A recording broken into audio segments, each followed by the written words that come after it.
A lot of people think that leadership is only learned by experience, which is correct, but understanding how leadership works can help us to become better leaders way much faster than only by experience.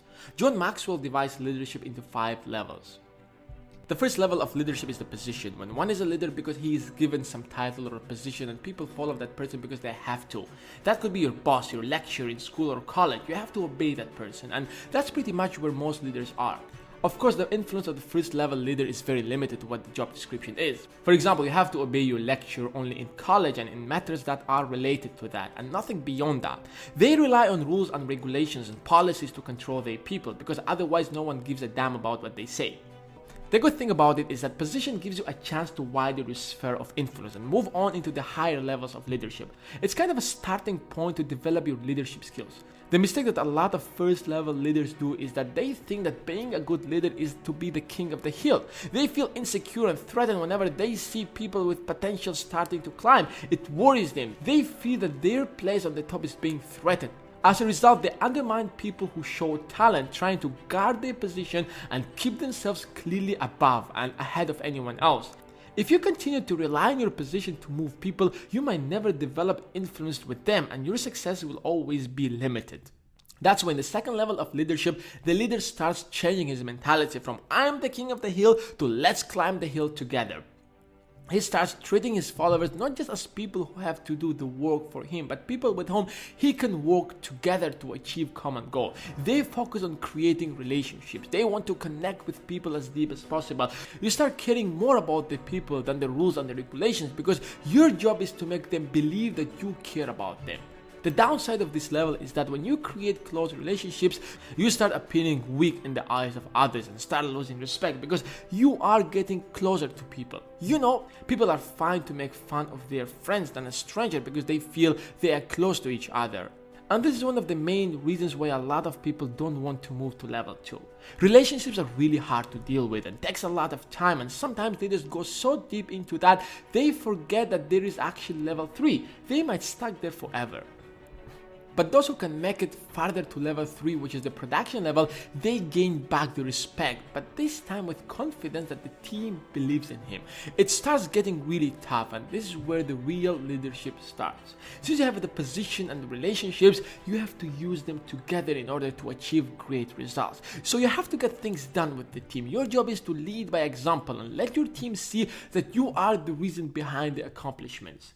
Once you do that, people will start trusting you. They will have this confidence that as long as you are there, everything is going to be alright, because you have proven your worth. You walk the talk and made yourself an example to the rest of the team. People really admire achievers. That's why in this level, the whole team is motivated when they see that the leader himself is actually working super hard. But the problem with this level of leadership is that most of the times it makes you think that you are the only person who contributes and the rest of the team is just doing nothing. You start feeling that you are wasting your time with this team. When you try to achieve great results, you have to risk a lot of things. You might have to put your team in a really dangerous situation, and if something goes wrong, then you are the one who will be blamed. Unlike the third level, where the leader's prime focus is growing the organization or the company itself, here in the fourth level, leaders mainly focus on developing people, because at the end of the day, people are the greatest asset of the company and they can be the main advantage. In order to develop people, you have to be able to see their strengths and weaknesses. You need to develop this ability to see what people are good at and find a way on how to make them even better at that. It usually requires a lot of time and effort and money, and a lot of leaders get too busy with expanding the company that they forget to develop the people that are around.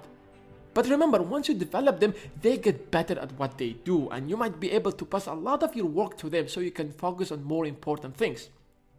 But the problem with this stage is that sometimes you might do your best to develop your team, but not everyone have the will to improve. They're not very motivated to do that, and that's the risk that you are going to take, spending all that resources to give an opportunity for your team to grow. Once you start developing people, you will realize that some people have the ability to be great leaders, and helping them to be one is what the leaders in the last level do. Now, they don't only focus on developing people that are around him, but their concern is to create leaders who can actually work on their own without them, because they know that one day they might have to leave the company for one reason or another, and there should be someone who can replace them. Not only that, but in order to expand the company much wider, you need people who can act on their own, who can take major decisions for the company without coming back to you. In one word, leaders. Developing leaders might cost you a lot because in order to become a good leader, you need experience. That means that you have to give them more responsibilities, to take decisions on their own, and they might fail. And that's the risk you are going to take in order to develop good leaders. Now, let's recap everything. People at the start of the journey who were given a position of leadership are faced with decision. Are they going to learn how to lead better, or they are going to rely on their position to maintain what they have got? Those who choose to enter the learning phase and start to slowly climb up the levels of leadership, typically when they reach the production level, they begin to receive recognition and the rewards of leadership, and many stay there because they have got the respect of everyone. But those who think of giving back start focusing on developing people, and some even think farther about the long-term future, so they start building leaders like themselves.